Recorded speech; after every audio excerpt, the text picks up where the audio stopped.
What's up, guys? Today we're going to check out Oppenheimer on 4K Blu-ray. I'm not here to talk about how good or bad the movie is. I'm just going to share some thoughts on the audio and video quality. Now let's go over a few tech specs. The movie was shot on 65mm large format film. It's got a 4K DI. It's rated R. Runtime is 180 minutes. Aspect ratio is 2.20 and 1.78 to 1, and the audio is in DTS 5.1. Before we get into the audio, you can find a list of all the gear that I use for these 4K reviews, audio and video-wise, down below in this video's description. Well, it's another Christopher Nolan film, and it's another 5.1 mix. Do I wish it was an ATMOS or DTS:X mix? Yes, of course I do, especially for such a big, high-profile film like this. But Nolan prefers 5.1 as his de facto standard, and honestly, this movie wouldn't really demand an immersive format mix. There aren't a bunch of action scenes with things blowing up, car chases, or shootouts. It's just people conversing most of the time. So the center channel speaker is the most important speaker. And unlike most of Nolan's previous releases, the dialogue in Oppenheimer does not get overpowered by the musical score. And when the music does ramp up to deafening levels, the center channel does go up equally to keep the intelligibility intact. All that said, the main star of this mix would be the musical score. The subwoofers do kick on and the instruments just go blazing. The bass response in this movie, like his other movies, does run a bit hot. I don't think it's as much as Tenet or Interstellar, but it's enough to shake your windows. And this is all from the music, not from things blowing up like gunshots or something else. Well, of course, there is that one thing that blows up, which, by the way, I wasn't all that impressed with.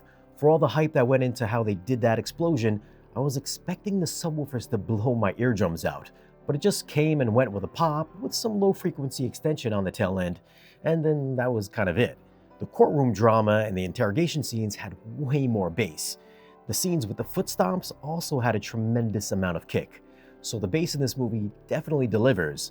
As for the surround effects, it's got some nice ambiance, but nothing that moved through different speakers that drew my attention.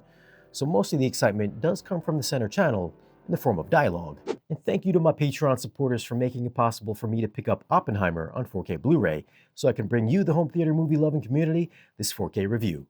If you appreciate these free videos that I make for you guys and want to support the channel, you can for as little as $1 a month on my Patreon, which you can find a link down below in this video's description. As for the video quality, maybe it's the Nolan hype train in that he shoots on film and loves IMAX, but I didn't think that this was a knockout looking movie or even his best looking movie. I'd have to put Tenet above this and maybe even Dunkirk.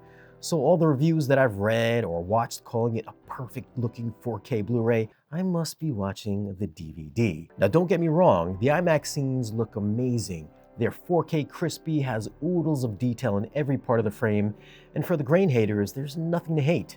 The detail here is so good, you can see where the focus on faces are slightly out of focus, whereas their shoulder would be in perfect focus. And this happens quite a bit. I don't know if it's intentional or not, but it is not something that I noticed when I saw it at the theater. Then again, I probably wasn't looking for it. I also noticed that Oppenheimer used to have an earring. I guess he didn't wear it for the movie. Now going from IMAX shots to 35mm shots was noticeable. There is a downtick in detail. It's not as crisp, so it does have some softness to it, as well as a very slight veil of film grain. You could still make out pores and wrinkles and fine detail on clothing, it just doesn't have the clean edge like the IMAX shots do. As for the color palette and the HDR, this is not going to push your display's brightness levels. It's got a max CLL of 186 and a max FALL of 147. It's about as bright as the Blu-ray. I did find contrast levels to be cranked up in certain scenes, therefore whites came across really hot and kind of overpowering, and black levels retained plenty of details in the shadows, while other times they were a bit raised. I did make note of this when I saw it at the theaters, and it does look the same here on disc. The colors were natural for the most part, with some shots leaning more warm and some IMAX shots looking lush and vibrant. This is an overall stunning looking movie in parts and great looking in the other parts. I'm gonna have to go with an 8.7 for video. For audio, basing this in a 5.1 mix, the score is a knockout here with bass response that is super aggressive. It's not a 5-channel surround extravaganza, but it's impressive for a courtroom drama. I'm gonna go with an 8.2 for audio. So what are your thoughts on Oppenheimer on 4K Blu-ray? Do you think it's one of the most impressive looking 4K Blu-rays out there? Would you have given it a 10? And what would your score be on the audio? Leave a comment down below and let me know. Now, if you want to pick up this movie, I'll leave some links for it down below in this video's description. As always, guys, thanks for watching. If you want, you can follow us on social media, and if you want to support the channel and get exclusive content or great discounts on audio and video gear, then stop by our Patreon page. Be sure to like this video if you found it useful and subscribe if you haven't already, and I'll see you again in the next video.